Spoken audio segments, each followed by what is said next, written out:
Years in office and lots of decisions. Does President Obama have any regrets? Well, we couldn't ask him directly, but he has spoken about regrets in the past. Here's a few of them. Libya. Last year, a Fox News host asked Obama a simple question. Worst mistake? Probably failing to plan for the day after what I think was the right thing to do in intervening in Libya. Obama told The Atlantic magazine he misjudged two things. First, how much tribal divisions would play a role in post-Gaddafi Libya. And second, how little he'd be able to rely on France and the UK to help rebuild the country. Of course, those governments didn't quite see it that way. Guns. A lot of mass shootings happened on Obama's watch. Here he is in 2015 talking to the BBC. The one area where I feel that I've been most frustrated and most stymied, we do not have sufficient common sense gun safety laws, even in the face of repeated mass killings. Partisanship.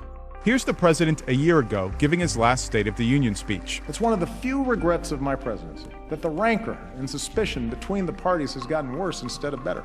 I have no doubt a president with the gifts of Lincoln or Roosevelt might have better bridged the divide.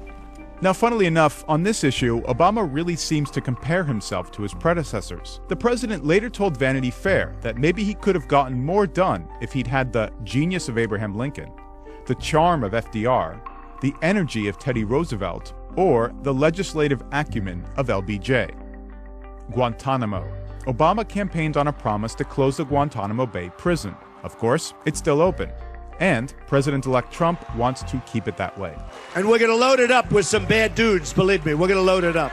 So when a 7th grader in Ohio asked Obama what he wished he'd done differently on his first day in office, I think I would have closed Guantanamo on the first day. I didn't because at that time, as you'll recall, we had a bipartisan agreement that it should be closed. And I thought that we had enough consensus there that we could do it in a more deliberate fashion. Finally, Syria. Syria, Obama has said, haunts him constantly. But he told Vanity Fair that he doesn't necessarily regret how he's handled the conflict. Still, he said, quote, "I do ask myself, was there something that we hadn't thought of? Was there some move that is beyond what was being presented to me that maybe a Churchill could have seen, or an Eisenhower might have figured out?" No doubt President Obama will reflect on his decisions for the rest of his life. So will we, and so will history.